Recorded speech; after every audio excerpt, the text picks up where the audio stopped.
சுனாமத்தினாலே உங்களுக்கு நன்பின் வாழ்த்துதலை தெரிவித்துக் கொள்கிறேன். கர்த்தர் நம்மோடு இடைப்படுவாரா? கர்த்தர் நாம ஸ்தோத்திரம். நாளில ஒரு முக்கியமான ஒரு காரியத்தை பற்றி நம்ம தியானிக்க போகிறோம். இஸ்ரவேல் ஜனங்க கர்த்தர் ரொம்ப இஸ்ரவேல் ஜனங்களை கர்த்தர் அதிகமா நேசித்தாரு. இஸ்ரவேல் ஜனம் என்ன செய்வாங்கன்னா, அப்பப்போ கர்த்தர் சொல்ற பேச்சு கேட்கறது இல்ல, கர்த்தரை விட்டுறது, வேற அந்நிய தெய்வங்களை வணங்குறது, அந்த மாதிரி செய்திருந்தாங்க. அப்படி கோபப்படுத்தும் போது கர்த்தர் என்ன பண்ணுவாரு? அந்நியன் கையில விட்டு போட்டுருவார். அந்த மாதிரி ஒரு சூழ்நிலை. அப்புறம் அவங்க மனசாப்பட்டு, கர்த்தாவே எங்களை மன்னிங்கோ, நாங்க பாவம் செய்துட்டோம், அந்நியர் கையில இருக்கோ கஷ்டப்படுறோமேன்னு சொன்னா மறுபடியும் இறங்கி அவங்க உதவி செய்வார்.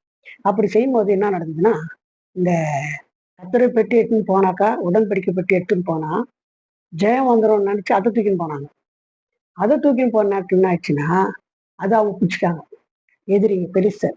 அப்போ என்ன ஆயிடுச்சு, அவங்ககிட்டயே நின்று போச்சு.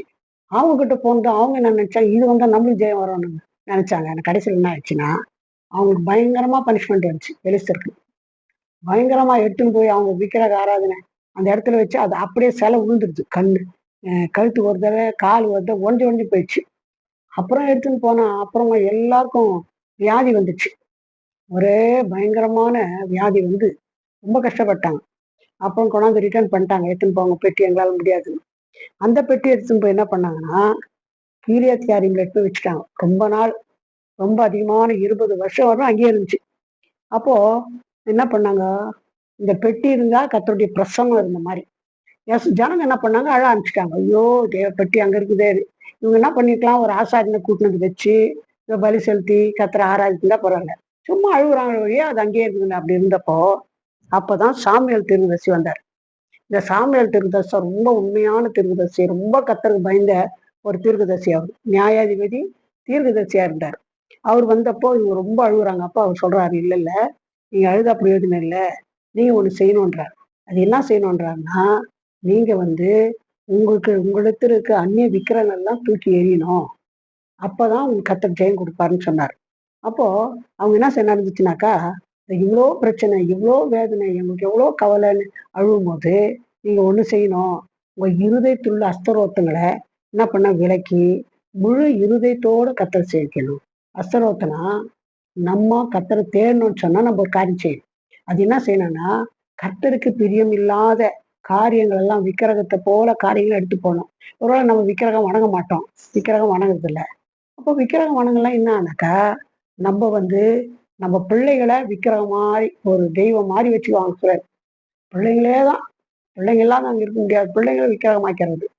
இல்லைன்னா வேலை, என் வேலை என்ன, என் அந்தஸ்து என்ன, என் உத்தியோகம் என்ன, என் சம்பளம் என்ன, இதெல்லாம் ரொம்ப பெருசா எப்போ நினைக்கிறாங்களோ அதெல்லாம் ஒரு விக்கிரகம். இந்த விக்கிரகங்கள்லாம் நீங்க என்ன பண்ணணும், வெளியே தூக்கி போடு, கர்த்தருக்கு முதலிடம் போடு. விக்கிரகம்னா என்னன்னா, ஏதோ செலவு வச்சுதான் வணங்குறது தான் விக்கிரகம் இல்லை. கர்த்தருக்கு கொடுக்க வேண்டிய ஸ்தானத்தை நீங்க எதுக்கு கொடுத்தாலும் அது விக்கிரகம். அதனால அதுக்கு முதலிடம் கொடுக்க கூடாது. கர்த்தருக்கு தான் வாழ்க்கையில முதலிடம் கொடுக்கணும். இப்படி கர்த்தருக்கு வாழ்க்கையில முதலிடம் கொடுக்கும்போது கண்டிப்பா கர்த்தர் என்ன செய்வாருன்னா, நம்ம கர்த்தர் ஆசீர்வதிப்பாரு. அப்போ இந்த 1 சாமுவேல் 7ஆம் அதிகாரத்துல பார்க்கும்போது, அப்பொழுது சாமுவேல் இஸ்ரவேல் குடும்பத்தார் யாவரையும் நோக்கி, நீங்கள் உங்கள் முழு இருதயத்தோடும் கர்த்தரிடத்தில் திரும்புவீர்களானால், அந்நிய தேவர்களையும் அஸ்தரோத்தையும் உங்கள் நடுவிலிருந்து விலக்கி, உங்கள் இருதயத்தை கர்த்தருக்கு நேராக்கி, அவர் ஒருவருக்கே ஆராதனை செய்யுங்கள். அப்பொழுது அவர் உங்களை பெலிஸ்தருடைய கைக்கு நீங்களாக்கி விடுவார். பாருங்க, நம்மளுக்கு எத்தனையோ பிரச்சனைங்க நம்ம வாழ்க்கையில வருது. எத்தனையோ பிரச்சனை யார் மூலமா எப்படியோ ஒண்ணு வருது. பிரச்சனையை பார்த்து அவங்க எழுமனாங்க சும்மா அழுதுறது லாபம் இல்லை. கர்த்தர் நமக்கும் என்ன சொல்றாருன்னா, உன் இருதயத்துல இருக்கிற அஸ்தரோத்து, அதாவது விக்கிரகம், அதாவது நீ எந்த காரியத்தை கர்த்தருக்கு பதிலாக ரொம்ப நினைச்சு நேசிக்கிறியோ அதான் விக்கிரகம். அதெல்லாம் எடுத்து போட்டு கர்த்தரை முழு இருதயத்தோட நேசிப்பாயானா, கர்த்தர் கண்டிப்பா என்ன செய்வார்னா, அந்த பெலிஸ்தருடைய கைக்கு, அந்த பிசாசுடைய கை கர்த்தரை விலக்கி மீட்பார். அது மட்டும் இல்ல, 1 சாமுவேல் 7:4 அப்பொழுது இஸ்ரவேல் புத்திரர் பாகால்களையும் அஸ்தரோத்தையும் விலக்கி விட்டு கர்த்தர் ஒருவருக்கே ஆராதனை செய்தார்கள். உடனே சொன்ன உடனே அழுது விட்டுட்டு கர்த்தருக்கு பிரியமில்லாத காரியங்களாம் எடுத்து போட்டு கர்த்தர் முழு இருதயத்தோட கர்த்தர் என்ன பண்ணாங்க, அவங்க ஆராதிச்சாங்க. அப்ப கர்த்தர் அவளுக்கு ஆசீர்வாதம் கொடுக்கறதுக்கு சித்தமானார். அதுல 1 சாமுவேல் 7:5 பின்பு சாமுவேல், நான் உங்களுக்கு கர்த்தரை மன்றாடும்படிக்கு இஸ்ரவேல் எல்லோரையும் மிஸ்பாவிலே கூட்டுங்கள் என்றார். மிஸ்பா, இந்த மிஸ்பானா என்னன்னா தேவ பிரசன்னம். நீங்க தேவ பிரசன்னத்துக்கு எல்லாரையும் கூட்டுங்க சொல்லி சாமியார் சொல்றாரு. எதுக்காக கூட்டுங்கன்றாரு? கர்த்தர்ட்ட ஜெபிக்கணும். கர்த்தர்ட்ட மன்றாடணும்னா, இஸ்ரவேல் ஜனங்கள் எல்லாம் மிஸ்பாவுல கூடி வர செய்யுங்கன்னு கர்த்தர் சொல்றாரு. அப்போ தேவ சமூகத்துக்கு வாங்கன்னு கர்த்தர் சொல்றார். அதுல 7ஆம் அதிகாரம் 6ஆம் வசனத்துல அவர்கள் அப்படியே மிஸ்பாவிலே கூடி வந்து தண்ணீர் மொண்டு கர்த்தருடைய சந்நிதியில ஊற்றி அன்றைய தினம் உபவாசம் பண்ணி கர்த்தருக்கு விரோதமாய் பாவம் செய்தோம் என்று அங்கே சொன்னார்கள். மிஸ்பாவிலே சாமுவேல் இஸ்ரவேல் புத்திரர் நியாயம் விசாரித்துக் கொண்டிருந்தார். இப்போ மிஸ்பாவுக்கு எல்லாரும் கூடுங்க இஸ்ரவேல் ஜனம் சொன்னார் சாமுவேல் தீர்க்கதரிசி. எல்லாரும் வந்துட்டாங்க. எல்லாரும் வந்த உடனே என்ன நடந்துச்சுன்னா, அவங்க வந்து உபவாசம் பண்ணி ஜெபிக்கணும். நமக்கு கூட பிரச்சனைங்க, நிறைய பிரச்சனை மேல பிரச்சனை வருதுன்னு வச்சுங்களேன். எவ்வளோ பிரச்சனை. இதே நேரத்துல வருகிற வருமானம் எங்க போகுதுன்னே தெரியல. பொத்தல் பையில போட்ட மாதிரி போயினே இருக்குது. வருமானம் போடுறோம், எல்லாம் வீட்டுக்கு இருக்கவங்கலாம் கஷ்டப்படுறோம், சம்பாதிக்கிறோம். வருமானம் வருது. ஆனா பொத்தல் பையில போட்ட மாதிரி எங்க போகுதுன்னே தெரியல. பிரச்சனைக்கு மேல பிரச்சனை, கஷ்டத்துக்கு மேல கஷ்டம். இந்த மாதிரி வரும்போது என்ன செய்யணும்? சிலர் என்னோட கேட்கறாங்க. என்ன பண்றதுன்னா, பாருங்க என்ன இருக்குது? யாரெல்லாம் செய்வன பண்ணிட்டுப்பாங்க. இது வேற டவுட். ஒரே ஒரு காரணம், செய்வன பண்றாங்க, பண்ணல அதெல்லாம் பிசாசு கேள்வி. ஆனா முழு இருதயத்தை நம்ம கத்தரை தேடணும்னு கத்தர் விரும்புறார். அதோட எப்படி தேடணும்? உபவாசம் பண்ணி என்ன பண்ணணும்? கத்தரை தேடணும். அது மட்டும் இல்லை, இன்னொரு காரியம் இந்த 7ஆம் அதிகாரம் 6ஆம் வசனத்துல என்ன செய்ய, அவர்கள் அப்படியே மிஸ்பாவிலே கூடி வந்து தண்ணீர் மொண்டு கர்த்தருடைய சந்நிதியில ஊற்றி, இது எதுக்கு அடையாளம்னா பாவத்தை அறிக்கையிடணும். இப்போ கர்த்தரோடு நம்மளை ஐக்கியம் வேணும்னா, கர்த்தர் நம்மை ஆசீர்வதிக்கணும்னா, கர்த்தர் நம்ம பிரச்சனையிலிருந்து விடுதலை கொடுக்கணும், ஒரு காரியம் செய்யணும். அது என்ன செய்யணும்? ஒண்ணு உபவாசம் பண்ணி ஜெபிக்கணும். உபவாசம் பண்ணி ஜெபிக்கணும், பட்னியா இருக்குது ஜெபிக்குதுன்னு அப்படின்னு நினைக்காதீங்க. அதுல முக்கியமான பாயிண்ட் என்னன்னு சொன்னா, உபவாசம் பண்ணி ஜெபிக்கும் போது முதல்ல பாவ அறிக்கை செய்யணும். இப்போ பாவம் செய்யாதவங்க யாருமே இல்லை. எல்லாரும் ஏதோ ஒரு பாவம் செய்து பாவத்துக்கு அடிமையா இருக்கவங்க இருக்கிறாங்க. அப்போ பாவம் செய்யறோம்னு சொன்னா, அந்த பாவத்தை என்ன பண்ண, பாவத்தை மன்னிக்கிறது இயேசுவால் தான் முடியும். அவர்ட்ட நம்ம என்ன பண்ணோம்னு சொன்னா, நம்ம பாவத்தை வந்து அறிக்கையிடணும். மிஸ்பாவிலே சாமுவேல் இஸ்ரவேல் புத்திரன் நியாயம் விசாரித்துக் கொண்டிருந்தான். அவங்க உபவாசம் பண்ணி என்ன பண்ணாங்க, கர்த்தருக்கு விரோதமா நாங்க பாவம் செய்தாங்க, பாவத்தை அறிக்கையிட்டார். இப்போ தேவனுக்கும் நமக்கும் இடையில இருக்குது எதுனாக்கா, பாவம் தான் தடை. அதுதான் பிரிவினை உண்டாக்குது. நம்ம தேவனோட கூட இருந்தா, தேவன் நம்மோட கூட இருப்பாரானா, எல்லாவற்றிலும் ஆசீர்வாதம் உண்டாக்கும். இப்படி கர்த்தர் நம்மோடு இருக்கணும்னு சொல்ல ஒண்ணு காரியம் செய்யணும். அது என்ன காரியம் செய்யணும்னா, இந்த மிஸ்பாவுல வந்து தேவ பிரசன்னத்துல வந்து நம்ம குறைகளை கர்த்தரிடத்துல அறிக்கையிடணும். நம்ம பாவம் செய்யவே இல்லைன்னு சொல்ல முடியாது. ஒருவேளை நீங்க ரட்சிக்கப்பட்டு ஞானஸ்நானம் எடுத்துக்கிற ஆளா கூட இருக்கலாம். ஆனா கூட பாவ அறிக்கை செய்யணும். ஏன் பாவ அறிக்கை செய்யலைன்னா, நம்ம அறிஞ்சோ அறியாமலோ ஒவ்வொரு நாளும் உலகத்துல நம்ம வாழ்றதுனால, இந்த பாவ தூசிங்க நம்ம மேல வந்து படிஞ்சுனே இருக்கும். அப்படி இருக்கும்போது, நம்ம கர்த்தரோடு நெருங்கணும்னு சொன்னா சொல்றதுக்கு என்ன செய்யணும்னா, நம்மள குறைகளை அறிக்கையிட்டு ஜெபிக்கணும். அதான் செய்ய சொன்னார் சாமுவேல். அவங்க அப்படியே செய்தாங்க. இதுல 7ஆம் அதிகாரம் 7ஆம் வசனத்துல இஸ்ரவேல் புத்திரர் மிஸ்பாவிலே கூடி வந்ததை பெலிஸ்தர் கேள்விப்பட்ட போது, பெலிஸ்தரின் அதிபதிகள் இஸ்ரவேலுக்கு விரோதமாய் எதிர்த்து வந்தார்கள். அதை இஸ்ரவேல் புத்திரர் கேட்டு பெலிஸ்தர் நிமித்தம் பயப்பட்டு போயிட்டாங்க. இப்போ மிஸ்பாவில கூடி வந்து அவங்க ஜெபம் பண்றது பெலிஸ்தருக்கு தெரிஞ்சு போச்சு. அப்ப என்ன பண்ணாங்க, இஸ்ரவேலுக்கு விரோதமா என்ன பண்ணாங்க, அவங்க எதிர்த்து நிக்கிறாங்க. பாருங்க, நம்ம கூட கர்த்தரை தேடுறோம், கர்த்தர்ட்ட நெருங்குறோம், உபவாசம் பண்ணி ஜெபிக்கிறோம். நம்ம பிசாசு எப்படி தெரியாது இருக்காது. தெரிஞ்ச உடனே என்ன பண்ணோம், எதிர்ப்பான். இவங்களை விட்டுட்டா இவங்க பாவ அறிக்கை செய்து கர்த்தரோடு ஒப்புரவாயிட்டாங்கன்னா, கர்த்தர் இவங்களுக்கு ஆசீர்வாதத்தை கொடுத்துருவாரு. அதனால இவங்க விடவே கூடாதுன்னு சொல்லி என்ன பண்ணுவாங்கன்னா, உடனடியா எதிர்ப்புன்னு கொண்டு வருவான். அப்படி எதிர்ப்புன்னு கொண்டு வரும்போது இவங்க என்ன பண்றாங்கன்னா, பயப்படுறாங்க. நம்ம பயப்பட வேண்டிய அவசியமே இல்லை. பாருங்க, இந்த 2 சாமுவேல் 5:17 என்ன இருக்குதுன்னா, தாவீது இஸ்ரவேல் மேல் ராஜாவாக அபிஷேகம் பண்ணினார்கள் என்று பெலிஸ்தர் கேள்விப்பட்ட போது அவர்கள் எல்லோரும் தாவீதை தேடும்படிக்கு வந்தார்கள். அதை தாவீது கேட்டபோது ஒரு அடிப்பான இடத்துக்கு போனான். பாருங்க, இஸ்ரவேல் ஜனங்க இஸ்ரவேல் ஜனங்களுக்கு தாவீது ராஜாவை அபிஷேகம் பண்ணத பெலிஸ்தர் எதிரிங்க அவங்க. அவங்க கேள்விப்பட்டதும் என்ன பண்ணாங்கன்னா, அவங்க தாவீதை தேடுறதுக்கு வந்துட்டாங்க. அதுக்கு என்ன சம்பந்தம்னா, இப்ப கூட அப்படித்தான். நம்மளை கர்த்தர் அபிஷேகிக்கிறாரு, கர்த்தர் நம்மளை ஆசீர்வதிக்கிறாரு, கர்த்தர் நம்மோட கூட இருக்கிறாருன்னு எதிரிங்களுக்கு தெரிஞ்சு என்ன பண்ணுவாங்க, உடனடியா என்ன பண்ணுவாங்க, நம்மகிட்ட யுத்தத்துக்கு வர்ற மாதிரி வருவான் பிசாசு. யார் மூலமா? எப்படியோ ஒருத்தர் வருவான். யாரோ ஒரு எதிரி தான் வருவாங்கன்னு நினைக்காதீங்க. உங்க கூட பிறந்த அண்ணன் தம்பியா இருக்கலாம், உங்க வீட்டாரா இருக்கலாம், யாரானா இருக்கலாம். உங்க பிள்ளைங்களா கூட இருக்கலாம். யார் மூலியமா வந்து என்ன பண்ணுவான் பிசாசு நம்மள டிஸ்டர்ப் பண்ணுவான், தேடி வருவான். எதுக்கும் நம்ம பயப்பட வேண்டிய அவசியமே இல்ல.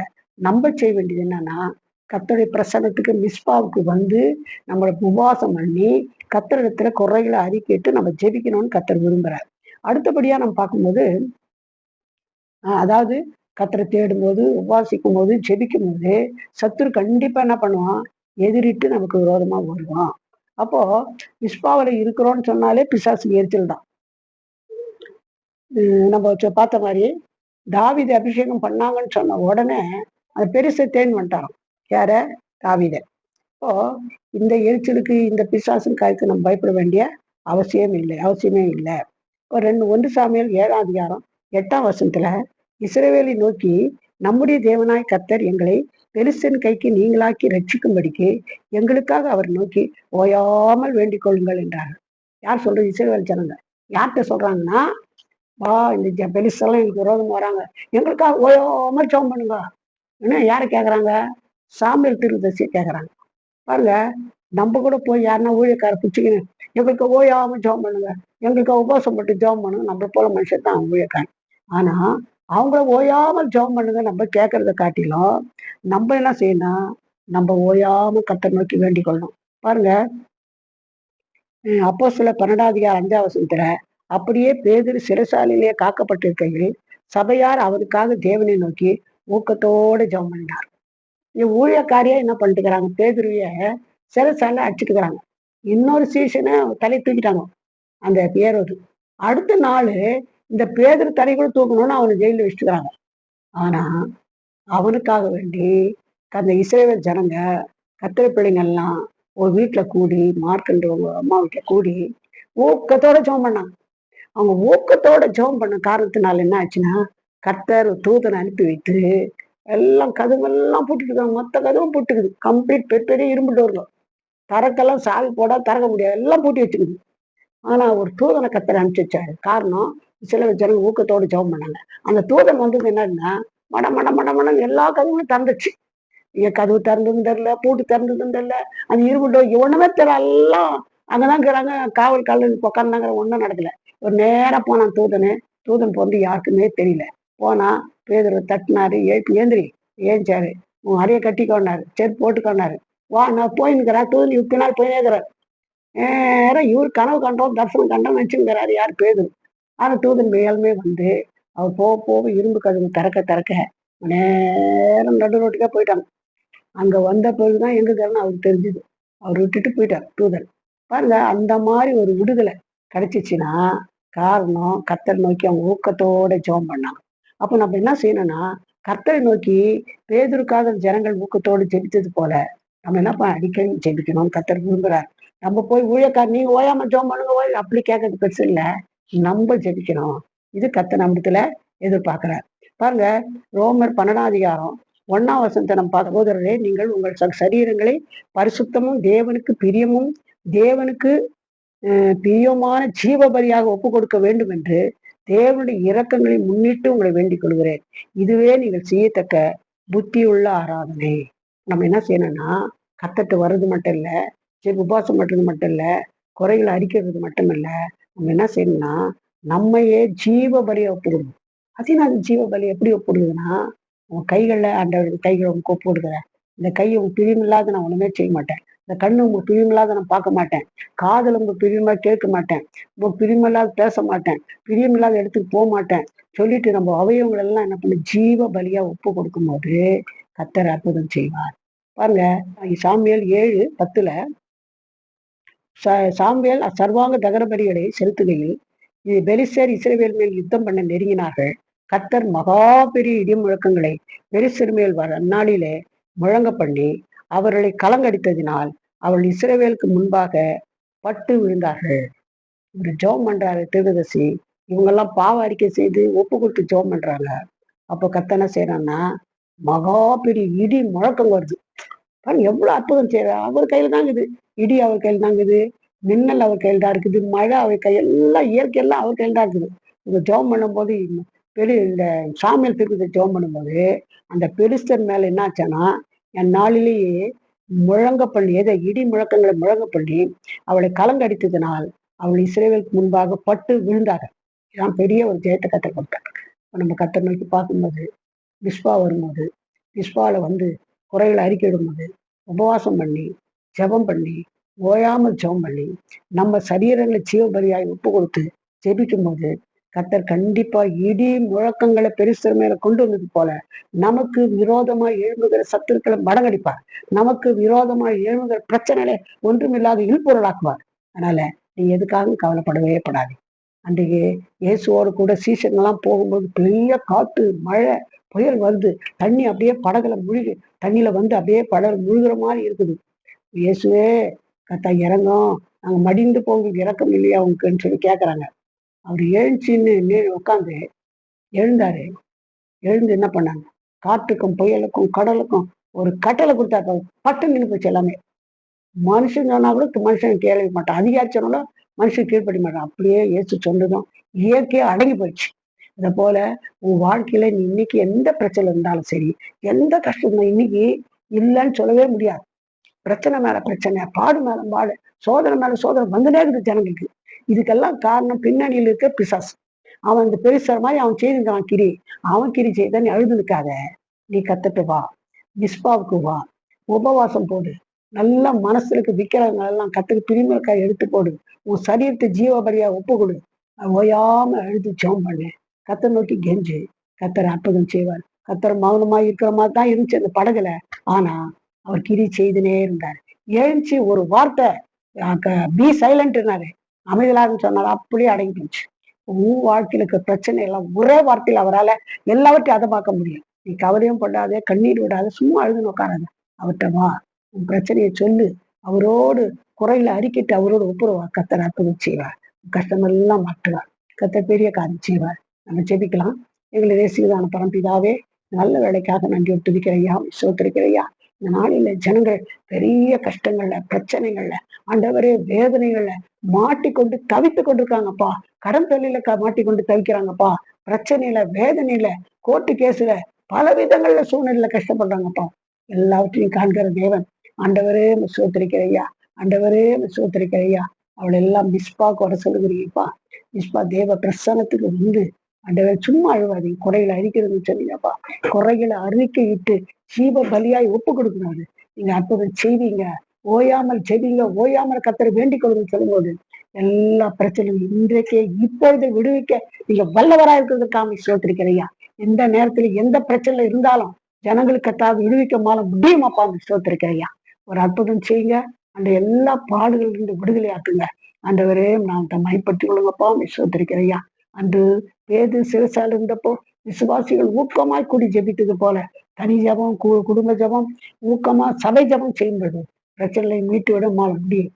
அற்புதம் செய்யுங்க, பெரிய காரியம் இப்போதே செய்யுங்க, பெரிய காரியம். இயேசுவின் நாமத்தில் ஜபம் கேட்பதா. ஆமென். God bless you.